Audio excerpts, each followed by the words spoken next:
Bismillahirrahmanirrahim. Alhamdulillah. Alhamdulillah. Alhamdulillah. Alhamdulillah. Ini khalaqa wa mawta wa hayya yawma turja'un as-sama'at.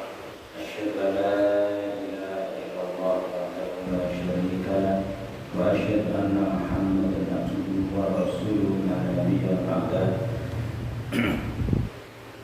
Allahumma shalli ala sayyidina Muhammad wa ala ali sayyidina Muhammad wa sallallahu ala sayyidina Ibrahim wa ala ali sayyidina Ibrahim wa barik ala sayyidina Muhammad wa ala ali sayyidina Muhammad kama barakta ala sayyidina Ibrahim wa ala ali sayyidina Ibrahim fil alamin innaka Hamidum Majid. Jamaah Masjid Rahimahullah, alhamdulillah mudah-mudahan Allah kasih paling dan rahmat dan nikmat dan dengan terutama nikmat iman dan nikmat Islam. Kemudian selawat dan salam kita kirimkan kepada Rasul Muhammad Sallallahu Alaihi Wasallam. Mungkin kalau dengan mangke angsal syafaat saling beliau. Jamaah Allah, sebelum kita mulai membahas start berikutnya sedikit review gitu. Jadi yang kemarin kita sudah bicara tentang pembagian dan jenis air. Itu ada 4. Yang pertama air mutlak, kemudian air mustakmal, air yang bercampur dengan benda yang suci, dan air yang bercampur dengan benda yang najis. Kemudian pada malam ini kita akan bicara tentang najis itu sendiri. Kemarin kita tentang yang suci, sekarang yang tentang najis. Ada 13 jenis najis yang terdapat di buku Fikih Sunnah Syekh Sabit. Dan kalau kita bicara tentang tingkatannya, ya, itu najis dibagi menjadi 3. Najis yang ringan, najis yang sedang, dan najis yang berat. Najis ringan itu mukhafafah, kalau sedang itu mutawasithah, dan yang berat namanya najis mughalladhah. Yang pertama, ya, dalilnya tentang bahwa kita itu diperintahkan untuk membersihkan dan mensucikan diri dari segala sesuatu. Itu di surah Al-Mudaththir, a'udzubillahi minasyaitonir rajim, wa thiyabaka fatahhir, dan pakaianmu bersihkanlah. Kemudian di surah Al-Baqarah ayat 222, a'udzubillahi minasyaitonir rajim, innallaha yuhibbut tawwabina wa yuhibbul mutatahhirin. Sesungguhnya Allah menyukai orang-orang yang bertaubat dan orang-orang yang mensucikan diri. Dari hadis at-tuhuru syatrul iman, bersuci adalah sebagian dari iman. Biasanya kalau di sekolah bukan bersuci tapi kebersihan sebagian dari iman. Tapi sebenarnya lebih tepat itu bersuci. Kenapa? Karena kalau bersih belum tentu suci. Jadi sesuatu yang kita resik itu berlawan. Tapi kalau suci pasti bersih. Nah, yang pertama adalah najis yang adalah bangkai. Bangkai itu sesuatu yang disembelih. Kalau hewan itu memang dia hewan halal. Kalau di hewan yang tidak halal kan tidak mungkin disembelih, maksudnya digopong. Jadi yang hewannya halal yang disembelih tapi tidak dengan cara syariat Islam. Jadi boleh kambing atau boleh sapi dan sebagainya yang halal, tidak membaca basmalah. Itu bahasanya itu bangkai. Jadi boleh tidak halal dimakan. Makanya hati-hati kalau kita istilahnya, kalau zaman riyen kula alit niku jenenge boleh titik mawon niku boten saged piyambak. Kudu denggone tiyang sing ngerti agama. Niku jenenge muadzin apa kiai apa guru ngaji apa intine Mboten asal langsung disembelih dhewe niku ora apa. Pas zaman alit niku disembelih pitik niku ngoten. Jadi Pak Dewi kula piyambak niku Pak Dewi Rukin niku termasuk tiyang sing dipercaya untuk menerima sembelihan ayam. Di tombol ini kok nyuwun tulung ya dengan Pak Dewi. Mbah Rukin nyuwun tulung iki dibelehke iki. Karena memang apa namanya dia diyakini otomatis kan dia tahu doanya. Padahal ya jadi Bismillahirrahmanirrahim itu pun sah. Jadi Bismillahirrahmanirrahim insya Allah pun halal. Tapi kalau seperti yang kita kan ada doanya sendiri. Korban juga ada lebih banyak juga. Makanya termasuk korban itu juga begitu. Ampun, wong sing jagal, sing ora tau sholat, ora doyan masjid, kon beli sisana niku kalian. Jadi tiang jagal niku niki konteks pati niki. Kula nak niki mboten pati apa. Nah, pati itu biasanya sing wong jagal niku wong sing ngoten-ngoten maksudnya kayak ra kenal masjid lah katanya. Udah awalnya kadang tahunan dan sebagainya. Dia fungsinya itu hanya untuk mencari, jadi muliti sampai mencari sampai kecil itu fungsinya. Ya saya beli sih dan Bang Moti. Jadi minta tolong Bang Moti. Makanya kalau di hari raya korban itu nak motin ting pati itu laris. Jadi biar itu sehari bisa mampir tolong 3 masjid, 4 masjid itu ngantri. Jam pertama masjid niki terus pindah bawah. Karena mau beli rasa beli 3 gitu. Jadi sehari kalau ada 4 Idul Adha, tasyrik 3 4 hari, nah sehari 4 berarti kan terus 14 masjid gitu. Satu masjid bisa kadang nyembelih 3 sapi gitu. Makanya birangnya latri pos tunggal. Jadi kadang yang nggak masjid itu nak tindak untuk kadang ditutup birang itu sekalan. Jadi 1 sapi 1 birang. Terus mungkin dicuci birang baru dipakai lagi. Bersembelih sampai di Jepang jaga. Dalam mereka biar tidak menjadi bangkai. Jadi kalau yang dia tidak tahu tata caranya nanti akan jadi bangkai. Soalnya dikorong tidak pakai Bismillah. Nah, bangkai ini najis. Dari Rasulullah ma qutiya minal bahimati wa hiya hayatun fa huwa maitan. Apa saja anggota tubuh hewan ternak yang dipotong sedangkan hewan itu masih hidup maka ya termasuk bangkai. Nah termasuk sing iki ya kewan gesang ya ijek urip. Terus sukune niku diketok. Niku sukune niku bangkai. Jadi sikile diketok, sikile niku bangkai. Termasuk yang napa enten gitu kok yo tegel meneh. Wong iki kewan urip kok sikile diketok nang tegel. Nah yang bangkai ini ada pengecualian. Jadi bangkai itu secara umum itu najis, tapi ada pengecualian. Yang pertama bangkai ikan dan belalang. Jadi iwan itu ya, meskipun matinya tidak disembelih, itu dia tidak menjadi bangkai yang najis. Dia tetap menjadi bangkai yang halal. Termasuk belalang, walang itu bangkainya itu bukan najis dan dia halal dimakan. Tapi ikan itu meskipun dia bangkainya halal tidak najis, dia tetap kita melihatnya bendanya seperti apa. Kan kita itu mengenal namanya halal dan thayyib. Sesuatu yang halal bisa jadi nggak thayyib, bangkai, tapi seberang-berang dino, nah, itu kan betul thayyib juga. Thayyib tapi nggak halal juga ada. Apa lah?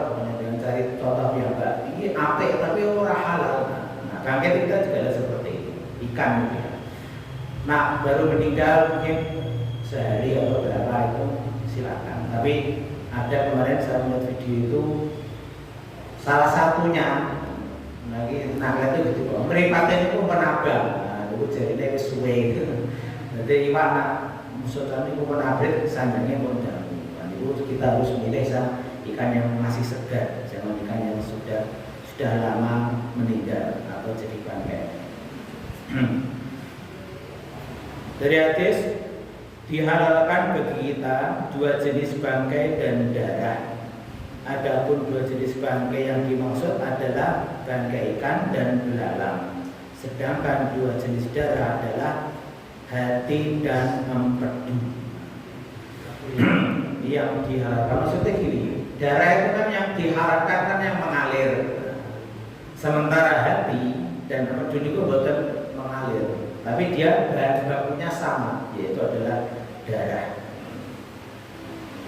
Dan hadis yang lain yang kemarin kita juga sudah bahas ya, wa tahuru ma'uhu al-hilu maitatu.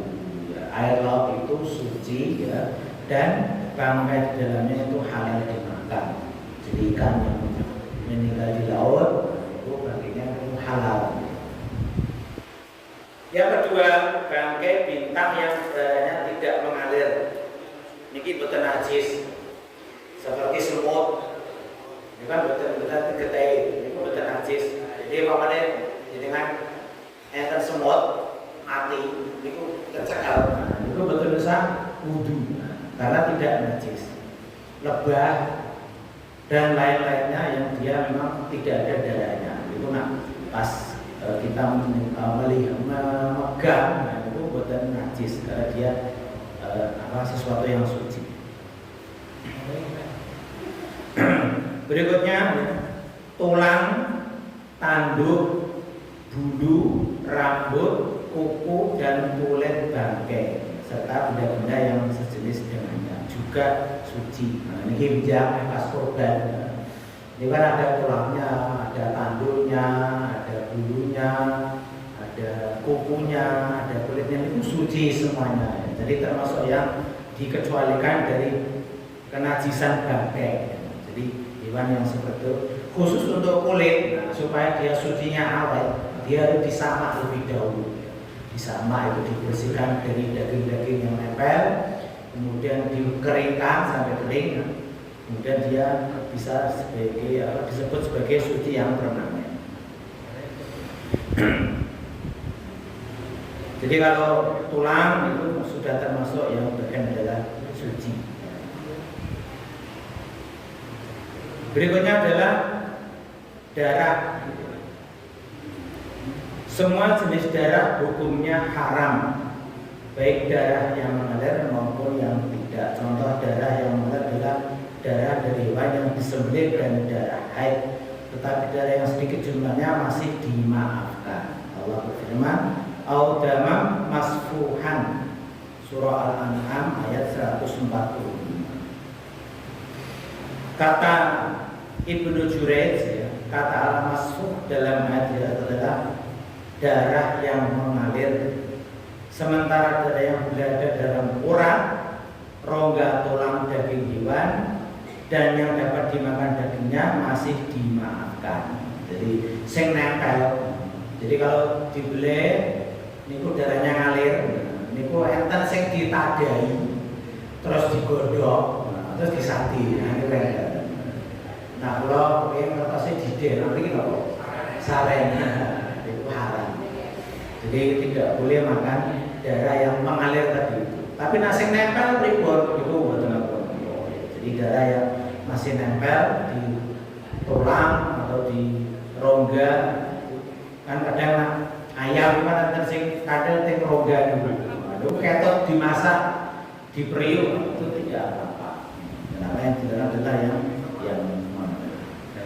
dari Aisyah dia berkata, kami biasa memakan daging sedangkan darahnya masih nampak jelas bagaikan lilitan benang dalam periuk. Jadi tidak masalah kalau bukan yang mengalir. Al-Hasan berkata, kaum muslimin tetap mengerjakan sholat meskipun sebagian anggota tubuh mereka terdapat luka yang mengalirkan darah. Jadi ini ceritanya ada pas perang, dengan terluka getahan, itu terus dia sholat itu bukan apa-apa, jadi masih diperbolehkan. Dalam riwayat yang sahih dari Umar radhiyallahu anhu disebutkan bahwa beliau pernah sholat sedangkan lukanya masih mengalirkan darah, sebagaimana yang dikatakan oleh Al-Hafidz Ibnu Hajar dalam kitab Fathul Bari. Jadi masih diperbolehkan. Abu Hurairah berpendapat bahwa seseorang tetap dibolehkan mengerjakan sholat jika didapati setetes atau 2 tetes darah. Namun sekedip itu betul-betul itu diperbolehkan. Jadi tidak masuk ke kategori yang najis itu. Darah nyamuk dan darah yang menetes dari bisul saking udun juga dimaafkan berdasarkan berbagai asar yang telah disebutkan sebelumnya. Jadi karena sedikitnya itu sudah termasuk yang dimaafkan. Dengan pas sholat kan berwudu, ternyata nyamuk ceblek, ketanya nempel, nah itu insya Allah bukan apa-apa. Bukan saat dibatalkan terus wudu melek, bukan bisa. Termasuk yang diperbolehkan. Berikutnya daging babi. Allah berfirman, "Ma'budu manusia dan rajim, qul la ajidu fi ma uhiya ilayya muharraman ala ta'imin yat'amuhu illa ayyakuna maitatan aw daman masfuhan aw lahma khinzir fa innahu rijsun." Katakanlah, tiadalah aku peroleh dalam wahyu yang diberikan kepadaku sesuatu yang diharamkan bagi orang yang hendak memakannya, kecuali kalau makan itu bangkai atau darah yang mengalir atau daging babi, karena sesungguhnya semua itu kotor. Enten sing duwe pertanyaan nakal, sing disebutkan lahmun khinzir. Itu secara letter itu daging babi. Berarti balungnya halal, masih diharapkan dagingnya. Kulitnya halal, bukan halal. Jadi apa namanya? Disebutkan sebagian, itu maksudnya semuanya. Dikrul juz wa iradatul kul.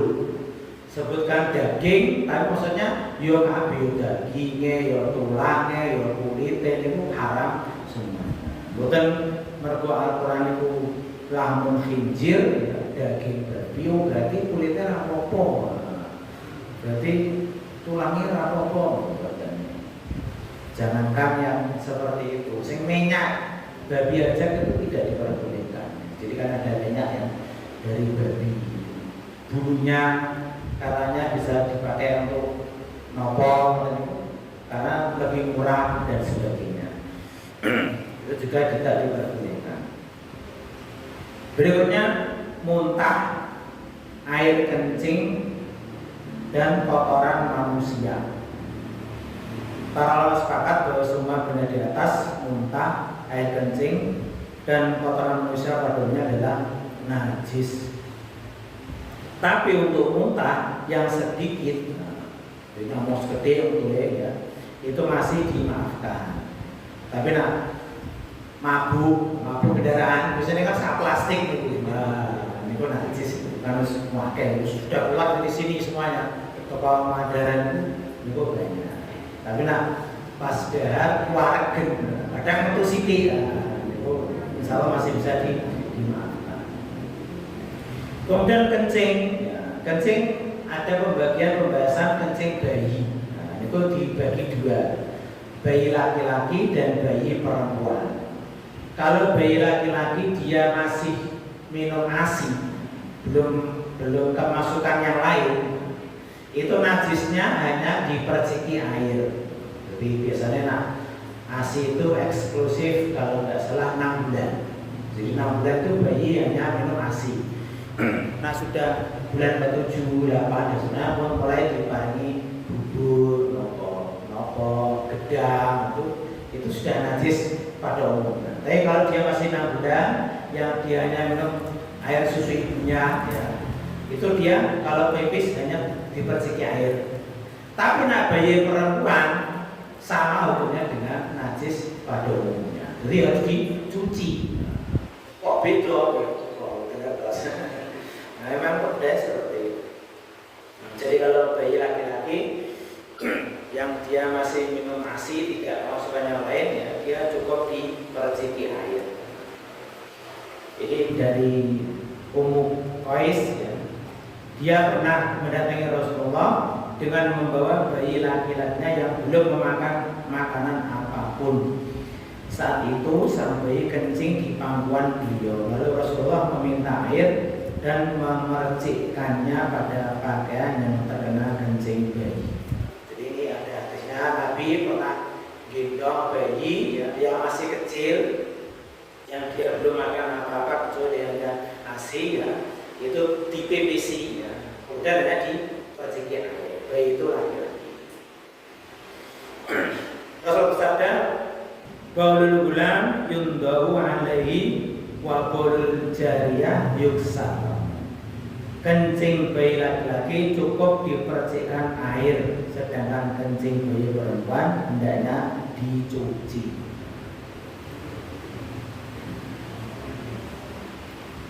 Saran sengipun wadi, kemudian ada madhi, ada sperma atau mani. Perbedaannya apa? Wadi adalah air berwarna putih kental yang keluar mengiringi air kencing laki-laki. Jadi itu juga hukumnya najis. Aisyah berkata, wadi keluar setelah kencing. Karena itu hendaknya seseorang mencuci kemaluannya lalu wudu dan tidak perlu mandi. Jadi hanya dicuci kemaluannya, kemudian dia wudu. Ini yang wadi dan madi. Yang madi adalah air berwarna putih berlendir yang keluar akibat menghayal atau efek dari jumburan. Terkadang seseorang tidak merasakan apa-apa pada saat keluarnya madi. Madi dapat keluar dari kaum laki-laki dan perempuan. Ternyata perempuan dihendam ini yang madi. Tapi biasanya kaum perempuan lebih banyak mengeluarkan madi. Para ulama sepakat bahwa madi hukumnya najis. Jika ia mengenai anggota badan, maka wajib dicuci. Jika terkena pakaian, cara mencucikannya cukup dengan memercikkan air padanya, sebab mandi termasuk najis yang sulit dihindari. Di samping itu mandi juga sering dialami para remaja, karenanya mandi lebih banyak mendapatkan keringanan dibandingkan air kencing bayi laki-laki sekalipun. Jadi terangsang berwong itu ayu, ujung metu ora krasa. Niku najis dan tidak perlu mandi. Jadi hanya perlu dibersihkan terus wudu. Kalau terkena pakaiannya dibersihkan air itu diperbolehkan, tidak perlu udah sampai dicuci. Dari Ali, ini sahabat Ali, aku adalah seorang laki-laki yang sering mengeluarkan madi, keponakan Rasulullah. Kemudian aku menyuruh seseorang agar menanyakan hal ini kepada Rasulullah. Karena aku malu bertanya secara langsung, isin, telepon kok madi. Mengingat posisi putrinya sebagai istriku, Fatimah kan istri nantinya.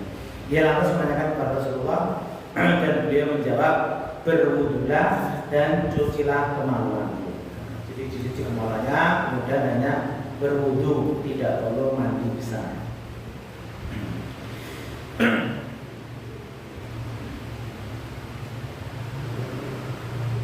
Kemudian tentang sperma atau mani.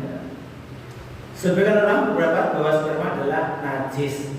Sebagian yang lain dan yang paling kuat berpendapat bahwa sperma adalah suci. Meskipun demikian, tetap dianjurkan untuk mencuci jika masih basah dan jika sudah mengering hendaknya dikorek.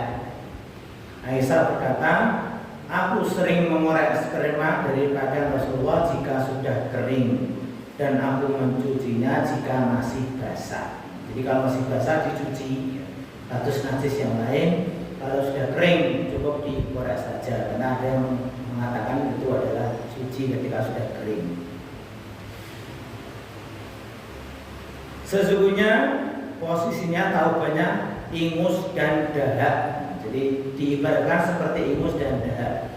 Jadi kamu cukup mengoreknya dengan selai kain atau dedaunan.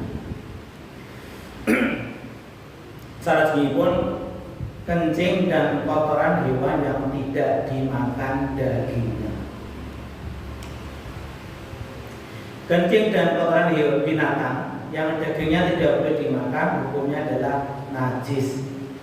Hal ini berdasarkan pada hadis Ibnu Mas'ud yang berkata, ketika Rasulullah SAW mendapat anak kecil, beliau menyuruhku menyediakan 3 biji batu. Namun aku hanya menemukan 2 biji. Lalu aku mencari satu lagi dan tidak menemukannya. Akhirnya aku pun mengambil kotoran hewan yang sudah kering dan menyerahkan kepada beliau. Beliau hanya mengambil 2 batu dan membuang kotoran hewan seraya berkata, ini adalah benda najis. Jadi ini adalah Nabi mau istinja dengan maksudnya suruh mengambilkan 3 batu. Ini sahabat yang disuruh ini dia hanya dapat 2. Kangelan sing satu angel menggoleknya. Terus untuk kotoran binatang yang sudah kering. Wah, ini padha wae iki padha atose masane kan ngoten wong watu ya atos kotoran yo atos gitu. Diaturke Nabi. Ternyata yang kotoran tadi Nabi tahu loh ini kotoran jadi terus dibuang, terus beliau mengatakan ini adalah benda najis. Sesungguhnya benda ini adalah najis dan ini adalah kotoran keledai. Adapun hukum kotoran hewan, jika ia sedikit maka hukumnya dimaafkan, sebab untuk menghindar darinya sulit dilakukan. Al-Walid bin Muslim berkata, saya pernah bertanya kepada Al-Auza'i, apa hukum benda yang terkena kencing binatang yang tidak dapat dimakan dagingnya seperti keledai dan kuda? Al-Auza'i menjawab, umat Islam kerap menghadapi permasalahan ini khususnya pada saat berada dalam peperangan. Pas perang ya kan, isinya kan jarang sama keledai, kan ada kotorannya. Ini kok gimana? Mereka tidak mencuci kotoran tersebut apabila terkena pakaian atau tubuh mereka, disebabkan karena kesulitan yang dihadapi. Jadi nanti cuci repot. Di sisi lain Imam Malik, Ahmad dan sebagian Imam Madzhab Syafi'i berpendapat bahwa kencing dan kotoran hewan yang dapat dimakan dagingnya adalah suci. Nah, ini sih yang tadi kan tidak dimakan, tapi yang dimakan contoh sapi, kambing itu kotorannya suci. Ibnu Taimiyah berkata, tidak seorang pun di antara sahabat yang mengatakan bahwa kencing dan kotoran hewan yang dapat dimakan dagingnya adalah najis. Sementara pendapat yang mengatakan najis merupakan ucapan yang mengada-ada dan tidak berdasarkan pada pendapat sahabat. Jadi kan rewang korban, itu kan hewan halal semuanya. Kok kenging kenging apa kencingnya itu betul termasuk yang najis karena dia hewan yang halal dimakan. Diperbolehkan, maksudnya tidak harus dia cukup dibersihkan lah. Nah orang bersih gitu, atau sih kok pripun ya. Terus kenatalnya bukan letak orang bersih ngambul-ngambuli gitu. Tetap dibersihkan, tapi maksudnya tidak najis. Anas berkata, masyarakat Ukai dan Uraimah datang Madinah karena menderita wabah penyakit diare yang berkepanjangan.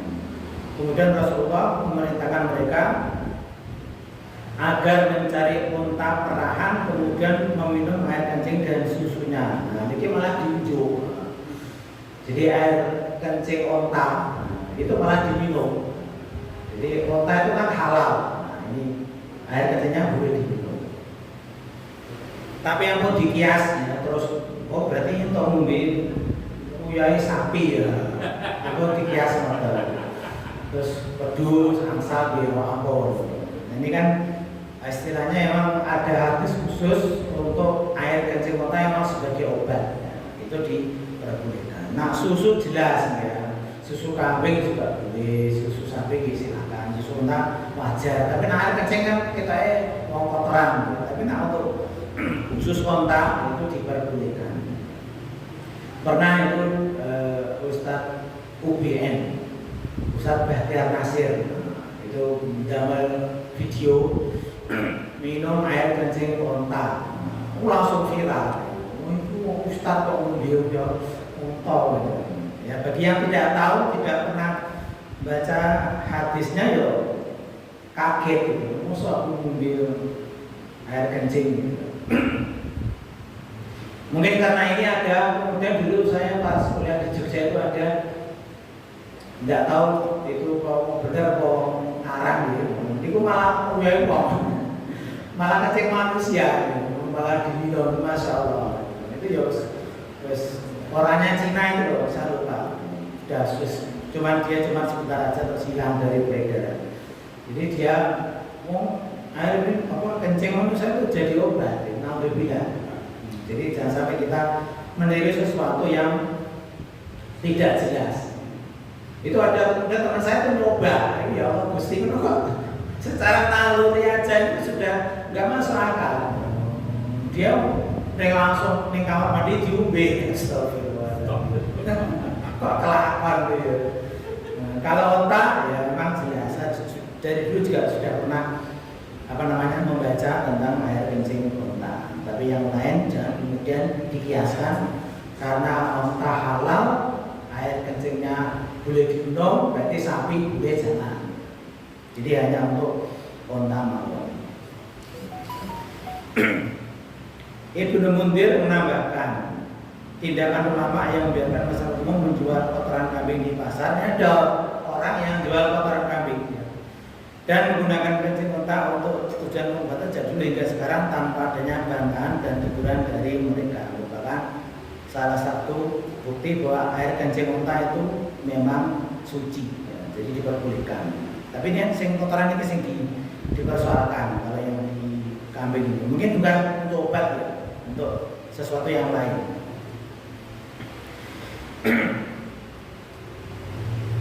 Salah pun binatang jalalah. Terdapat beberapa hadis yang melarang menunggangi, memakan daging dan meminum susu binatang semacam ini. Kita masuk ke definisi dulu. Apa itu binatang jalalah? Adalah binatang seperti unta, sapi, kambing, ayam, dan itik yang suka memakan kotoran sehingga bau hewan tersebut berubah. Jadi kalau apa itu? Enten betul.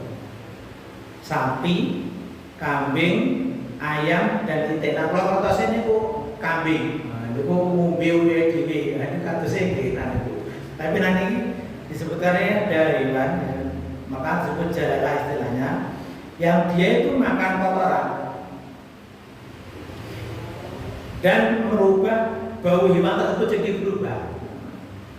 Tetapi jika hewan tersebut dikurung sehingga tidak memakan kotoran dalam jangka waktu yang lama, kemudian kembali memakan makanan yang suci sehingga dagingnya tidak berbau dan nama jalalah tidak lagi menjadi sebutan, maka dagingnya halal dimakan. Jadi istilahnya dirsihi. Ada hewan yang biasa makan kotoran, itu haram dan najis karena dagingnya jadi berbau. Cara mensucikannya bagaimana? Dia dikarantina, dimasukkan kandang selama beberapa lama, dikasih makanan yang suci. Setelah itu dimakan makanan suci, dibersihkan gampangnya perutnya, terus dagingnya nggak bau, itu kemudian menjadi halal. Jadi, nah pulau kertas ini lele. Lele ini kan kadang-kadang dikasih makan kotoran manusia. Nah, ini pulau kertas biasa. Jadi di daerah Godean di Jogja. Nah, ini pulau kan itu kata ternak lele di sawah itu. Pulau ini betul-betul patek-patek ini. Yang kolam itu ada sawah, ada kolam itu. Lele banyak. Ternyata di atasnya ada apa? Kampus, apa sih?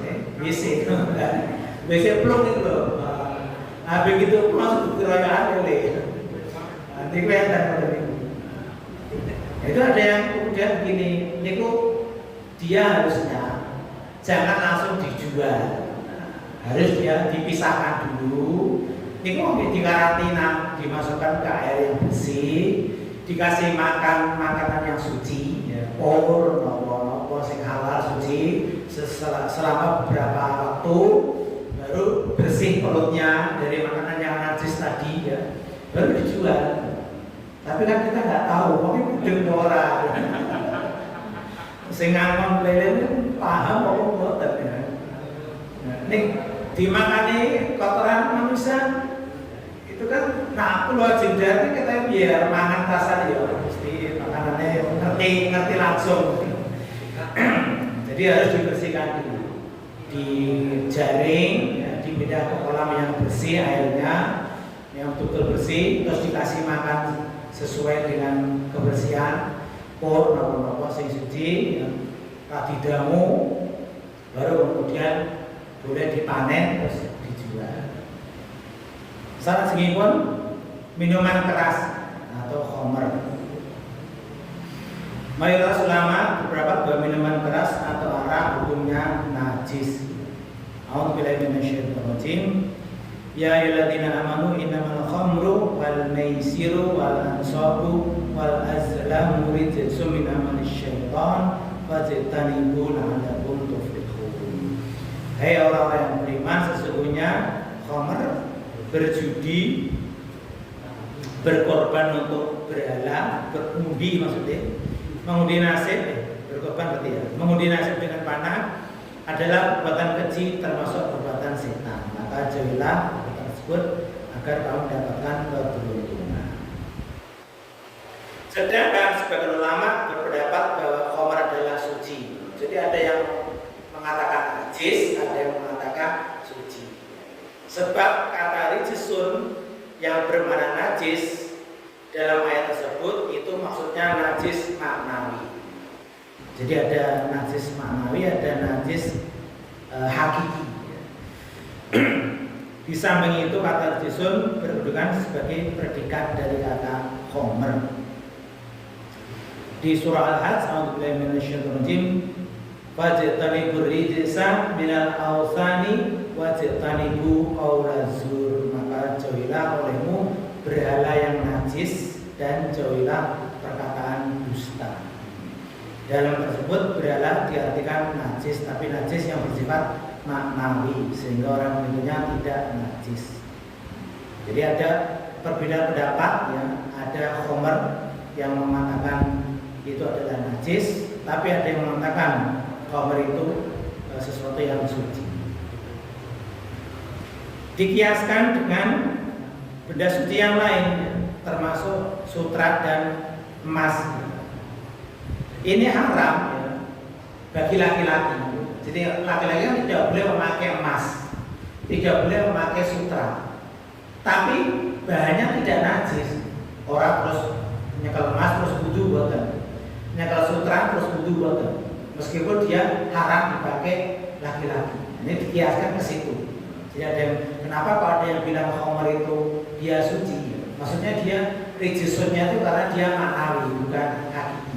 Maka dia khamrnya itu dia tidak najis.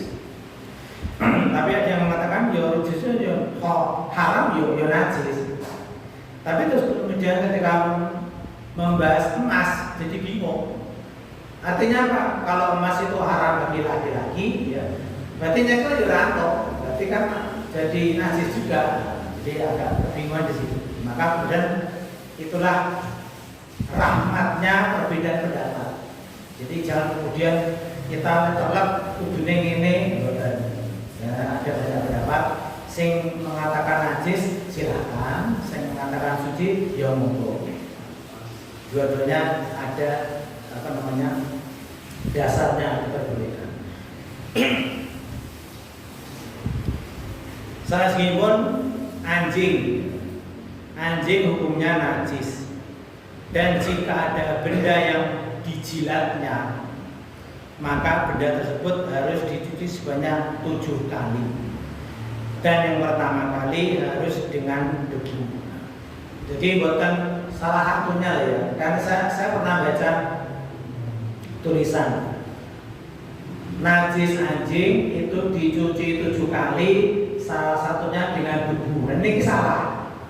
Salahnya di mana? Karena nanti kalau dia bilangnya salah satunya, kok debunya di belakang, dicuci nggo banyu sik ping 6, sing keri kanggo debu niku salah. Yang betul pakai debu dulu. Jadi dicampur dengan debu itu najisnya itu, baru yang kedua, ketiga, keempat, kelima, keenam, ketujuh pakai air, tambah sabun, namun air.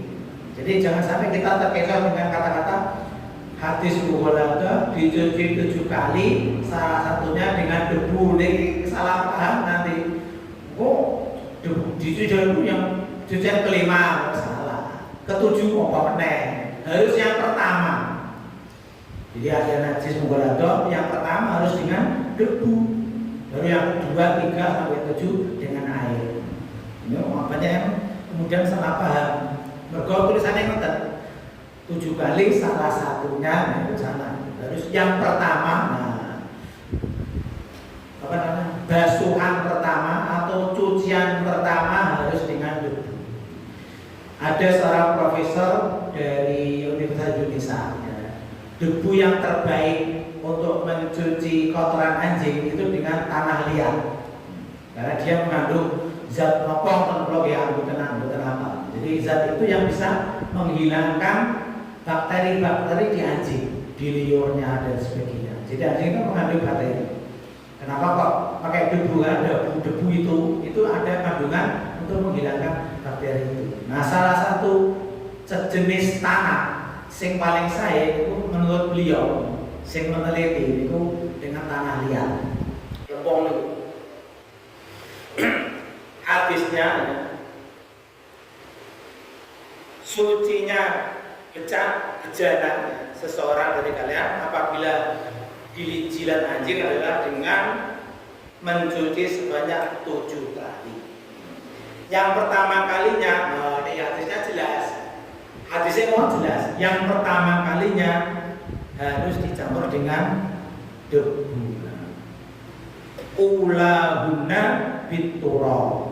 7 kali. Sing pertama harus dengan debu. Boten salah satunya dengan debu boten. Ini nanti kalau jenengan kepanggil tiang, kok bahasanya begitu, tolong diluruskan.